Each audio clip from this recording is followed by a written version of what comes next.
આપણે કાલે વાત કરી એક અંડકોષની ફરતે ઘણા બધા શુક્રકોષો ગોઠવાય, પણ તેમાંથી માત્ર એક જ શુક્રકોષ અંડકોષમાં દાખલ થઈ શકે કે જેનો શુક્રાગ્ર હાયલ્યુરોનિલેઝ ઉત્સેચક ઉત્પન્ન કરતો હોય. બરોબર. હવે એ જે આકૃતિ આપણે દોરી છે ઈ તમને ક્યારેક માત્ર અંડકોષ અને એની ફરતે આવેલા થોડાક શુક્રકોષની આકૃતિ દોરો આવડે? મસ્ત છે જો ઓલું પેરીવિટેલાઇન અવકાશ. અંદર અંડકોષ છે, એની ફરતે આવેલું અંડપળ. એક મિનિટ જો દરેકનું ધ્યાન અહીંયા. આ અંડકોષ બરોબર જે તમને અંદર દોરી બતાવ્યું છે.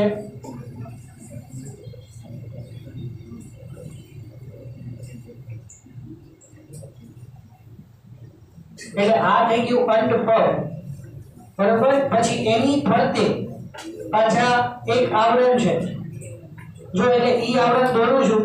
ઈ આ પેરીવિટેલિન આવરણ.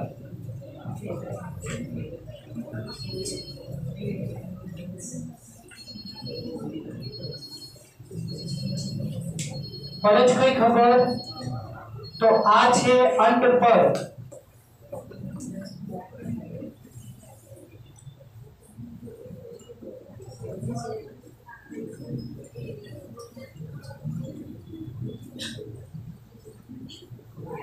અને આ વિટેલિન આવરણ.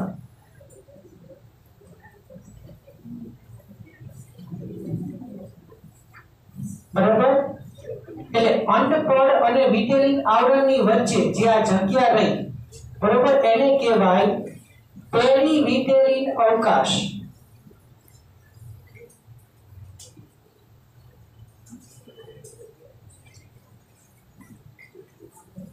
બરાબર, પેરીવિટેલિન અવકાશ. અને હવે એની ફરતે બ્રાઉન કલરનું આવરણ આખું તમને બતાવ્યું છે જો. ઈ છે જેલી જેવું આવરણ ઝોના પેલ્યુસિડા. હા,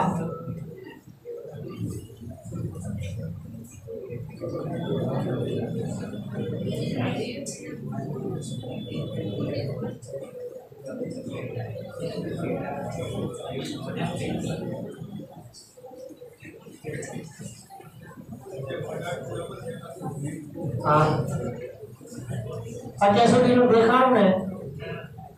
ઓકે, હા વાંધો નાના અક્ષર છે કઈ રીતે ખબર પડે?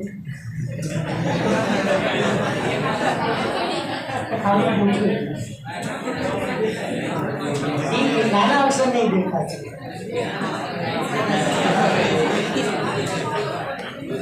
હા સાચું.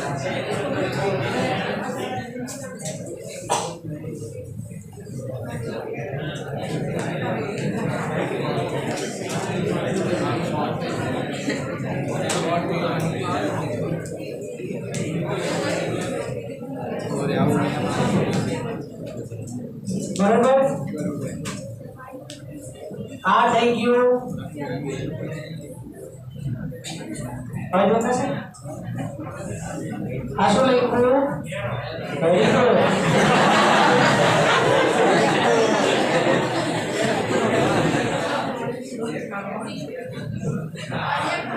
ઓકે,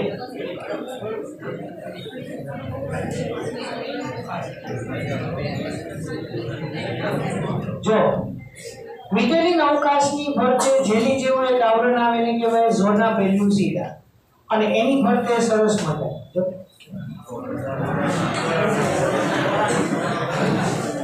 રેડિયેટા છે આગળ.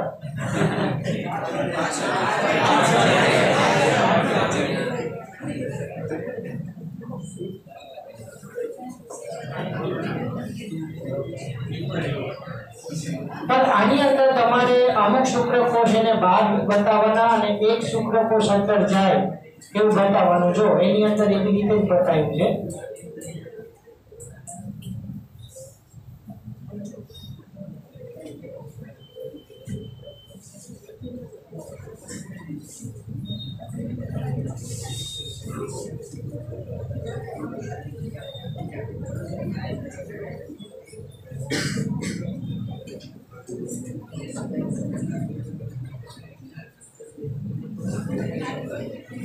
बराबर। तो आ થઈ ગયા કોરોના રેડિયેટાના કોષો।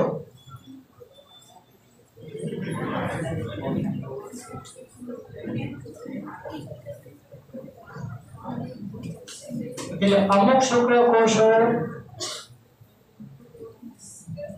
બહાર છે, અમુક શુક્રકોષ થોડા અંદર પ્રવેશી ચૂક્યા હોય।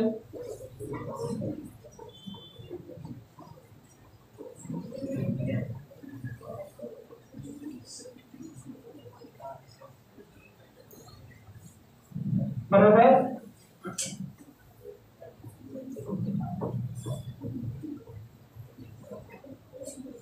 अच्छा, तो હવે જે બોલું છું ધ્યાનથી સાંભળજો।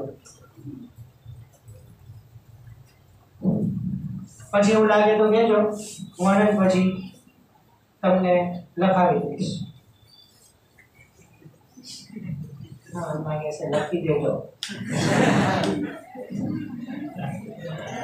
અંડકોષની ફરતે ઘણા બધા શુક્રકોષો હોય, એમાંથી માત્ર એક જ શુક્રકોષ સૌથી પહેલા શું થાય છે?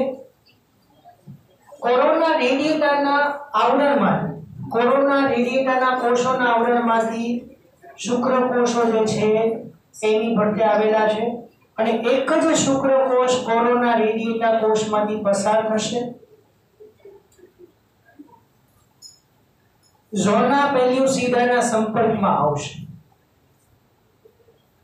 અને જ્યારે એ શુક્રકોષ ઝોના પેલ્યુસિડાના સંપર્કમાં આવે ત્યારે હાયલ્યુરોનિડેઝ ઉત્સેચક ઉત્પન્ન કરી આ જેલી જેવું પડ તોડી નાખે। શીર્ષ અને મધ્ય ભાગ અંડકોષમાં દાખલ થાય, પૂંછડી બહાર રહે।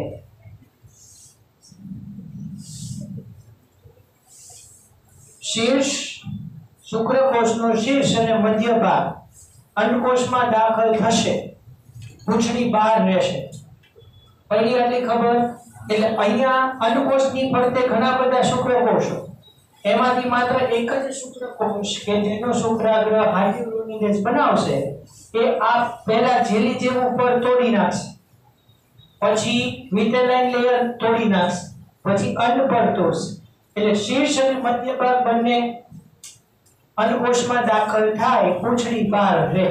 અહીંયા સુધી તો વર્ણન ખબર પડી, લખવાની જરૂર તો લખી નાખો, તમારા વર્ષમાં લખી નાખો ફટાફટ।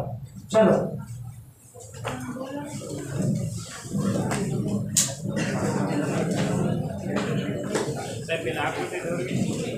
हाँ आकृति जोड़ नाखो, वर्णन लखो छे।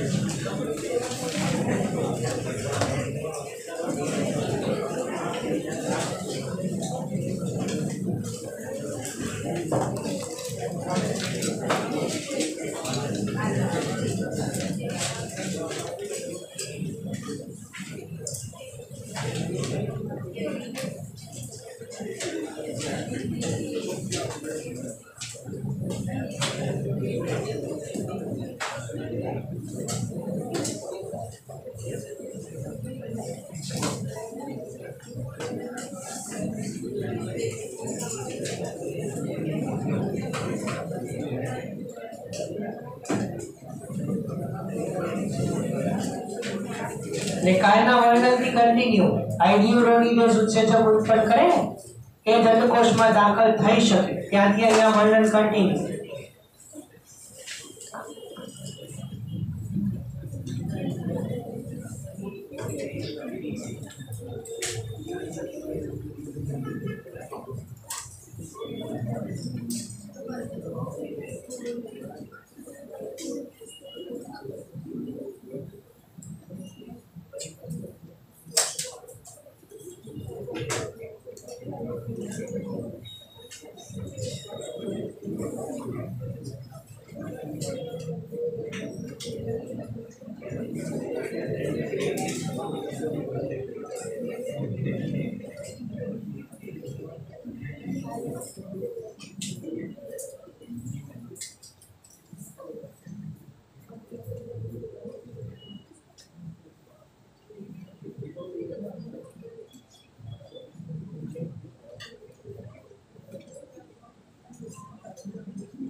દેખાય છે ને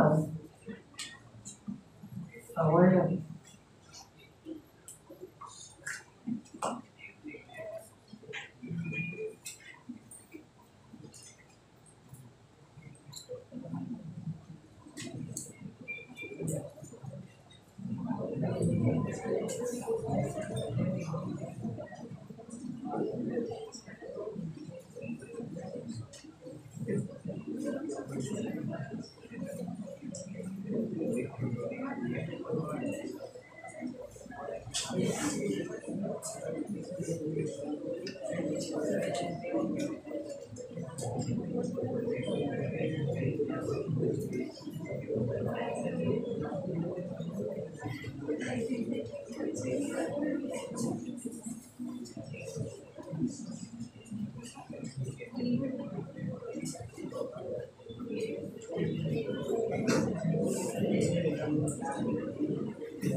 Thank you.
કેટલું રહ્યું બાકી?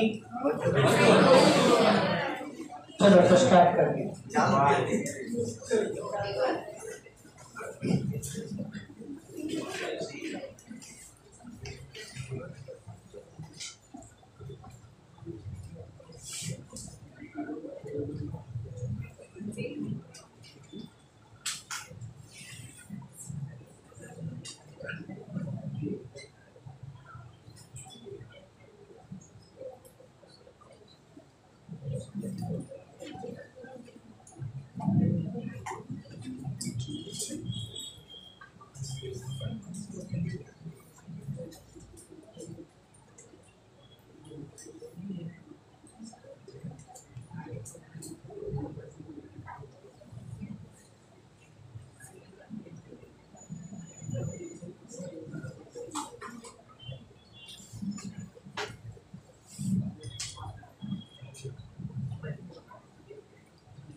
पढ़ेश के थोड़ी थोड़ी खबर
चलो ध्यान रखो लगाई गयो ने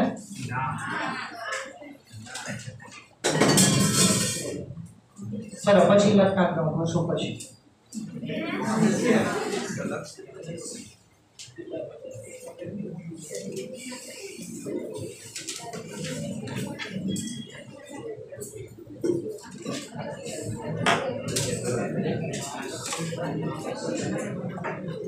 શુક્રકોષનો શીર્ષ અને મધ્ય ભાગ અંડકોષમાં દાખલ થાય પૂંછડી બહાર ને ત્યાં સુધી આપણે જોયું. હવે યાદ કરો અંડકોષ જનન શુક્રકોષ અંડકોષમાં દાખલ થયા પછી અર્ધીકરણ 2 થાય. એટલે હવે આ હકીકતમાં બહુ ધ્યાનથી વિચારો તો દ્વિતીય પૂર્વ અંડકોષ છે. અંડપતનમાં મુક્ત કરાયેલો દ્વિતીય પૂર્વ અંડકોષ છે. આ શુક્રકોષ અંદર દાખલ થઈ ગયા પછી જે દ્વિતીય પૂર્વ અંડકોષ છે એનું અર્ધીકરણ 2 એટલે કે પરિપક્વ વિભાજન 2 પૂરું થાય એટલે પરિણામે પરિપક્વ અંડકોષ એકકીય અને દ્વિતીય ધ્રુવકાય નું નિર્માણ થાય. એટલે આપણે અંડકોષ જનનમાં એક ચોરસ બનાવીને લખ્યું હતું કે જો ફલન થાય તો એટલે ઘટનાની અત્યારે વાત કરી તો જ્યારે ફલન થાય ત્યારે અર્ધીકરણ એ પૂરું થાય. હવે ધ્યાન રાખજો કે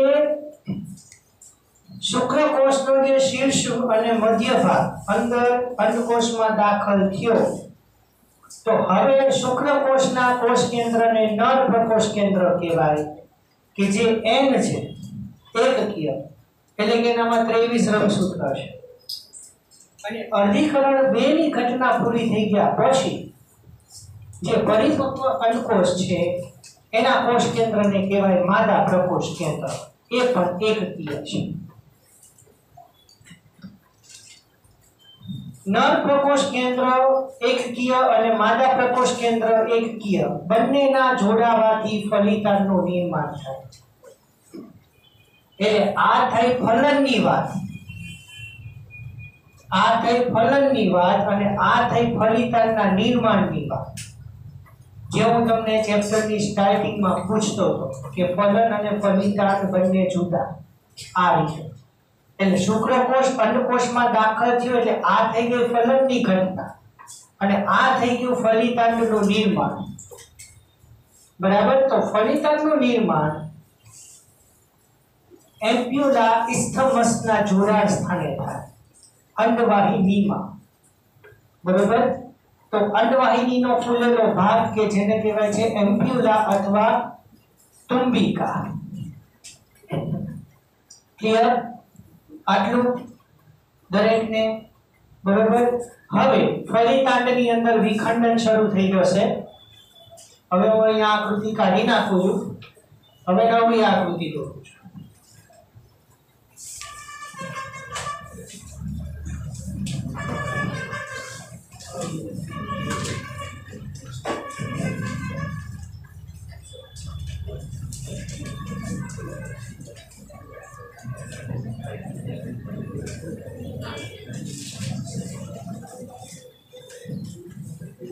હવે આપણે ઓલું અંડવાહિની અને ગર્ભાશયનો થોડો ભાગ દોરીએ.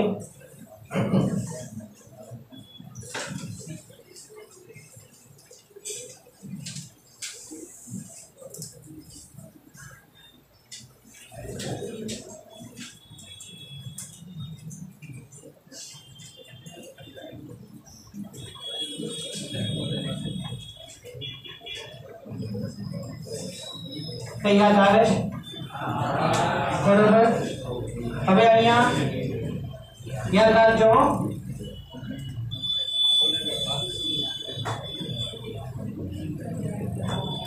એક જ સાઈડ દોરું છું, બરોબર? આખું આપણે દોરવું નથી, પણ ધ્યાન રાખજો આકૃતિમાં હું શું ફેરફાર કરું છું.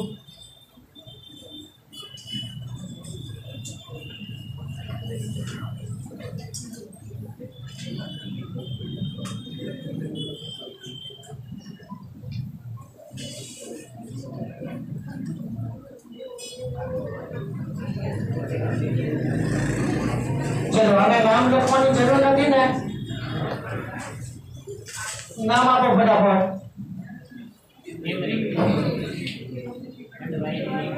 અધવાઈની નીવા, મેમરી, એમ્પ્યુલા, ઇસ્થમસ, ગર્ભાશય, પેરીમેટ્રિયમ, માયોમેટ્રિયમ અને એન્ડોમેટ્રિયમ. ક્લિયર? અહીંયા ફલિતાંડ બને એટલે અહીંયા લખું છું 2n ફલિતાંડ. એટલે ફલિતાંડ એક જ કોશી હોય, બરાબર? તો એની અંદર આપણે ડોટ કરી દઈએ ખાલી એમ્પ્યુલા ઇસ્થમસના જોડાણ સ્થાને, બરોબર? આ એક કોશી પર 2n એટલે આ થઈ ગયું ફલિતાંડ. સમજાય છે? હવે ફલિતાંડમાં વિખંડન ચાલુ થાય. વિખંડનને કહેવાય ક્લીવેજ. એટલે હવે ફલિતાંડની અંદર વિભાજન ચાલુ થશે. એટલે આ એક કોશી, એમાંથી બે કોશી, એમાંથી ચાર કોશી, પડે જ ખબર? એમાંથી 8, એમાંથી 16, એમાંથી 32. બસ 32 અટકે. અહીંયા ઘણી વાત કરવાની. મેં આવી રીતે અહીંયા જગ્યા છે એટલે નથી લખ્યું.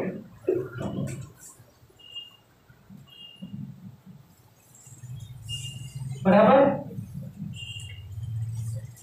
ફલિતાંડમાં વિભાજન ચાલુ થયું એને કહેવાય વિખંડન. એક કોશી ફલિતાંડમાંથી બે કોશી, ચાર કોશી, 8 કોશી, 16 કોશી, 32 કોશી અવસ્થાઓ ધીમે ધીમે આગળ વધે. પણ ક્યારે? દર 24 કલાક. કારણ કે માનવની અંદર એક સફળ કોષ વિભાજન 24 કલાકે પૂરું થાય. એટલે જે સમયે ફલિતાંડનું નિર્માણ થયું એના પછીના 24 કલાક પછી ફલિતાંડનું એક વખત વિખંડન થાય.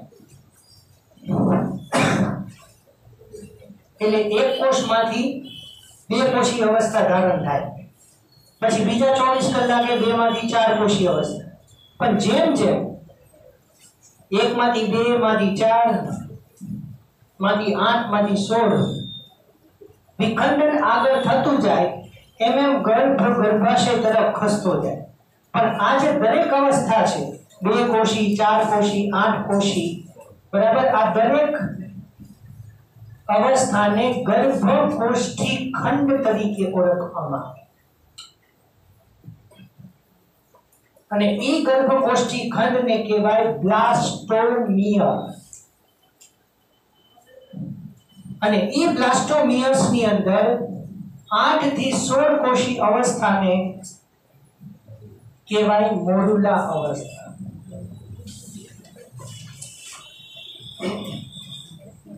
મોરુલા અવસ્થા સૌથી અગત્યનો એમસીક્યુ.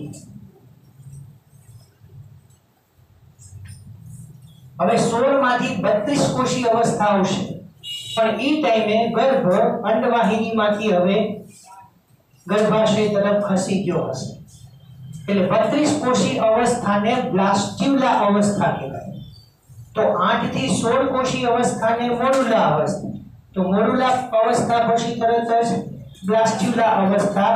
અને એ બ્લાસ્ટ્યુલા અવસ્થામાં 32 કોષી જે આખી ગર્ભની રચના છે એને કહેવાય ગર્ભકોષ્ઠ કોથળી. આવું જોયું છું હમણાં. ગર્ભકોષ્ઠ કોથળી એને કહેવાય બ્લાસ્ટોસિસ્ટ. તો બહુ જ મોટી ભૂલ ક્યારેક થશે તમારે, બરાબર? એટલે આ એક એક અવસ્થા છે એ બ્લાસ્ટોમિયર. પછી 32 કોષી છે એ બ્લાસ્ટ્યુલા અને એની અંદર 32 કોષી જે આખી રચના છે કોથળી જેવી રચના હોય તો ગર્ભકોષ્ઠ કોથળી હું દોરું છું એ આવી હોય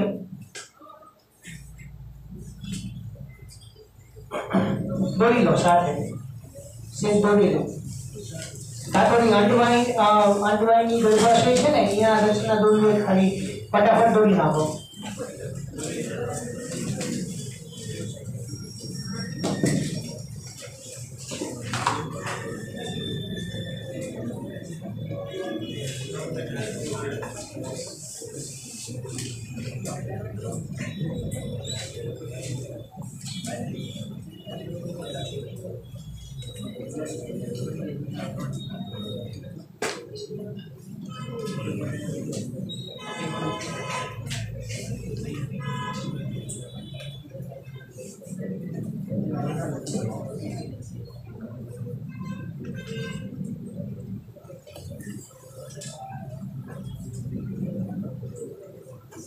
बल्लिस को गणता नहीं हो खाली दोनों हाँ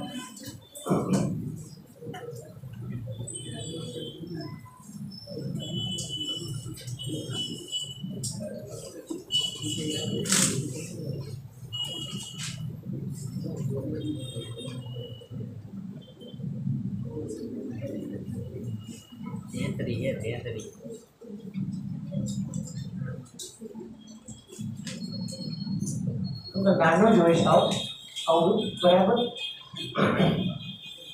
તો અહીંયા જે ફરતે દોર્યા એ છે ગર્ભ પોષક સ્તરના કોષો એને કહેવાય ટ્રોફોબ્લાસ્ટ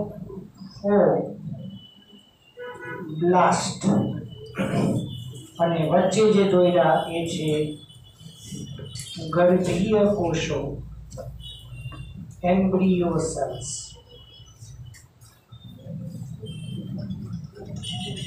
એટલે આ દોરી છે બ્લાસ્ટોસિસ્ટ ગર્ભકોષ્ઠ કોથળી 32 કોષી અવસ્થા તો હવે અહીંયા 32 જે છે ને એને ચેન્જ કરી દઉં છું આ ફરતે બ્લુ કલરનું રાઉન્ડ અને એની વચ્ચે રેડ કલરનું ટપકું બરાબર અહીંયા આપણે સ્ટોપ કરીએ બાકીનો નેક્સ્ટ લેક્ચરમાં જોશું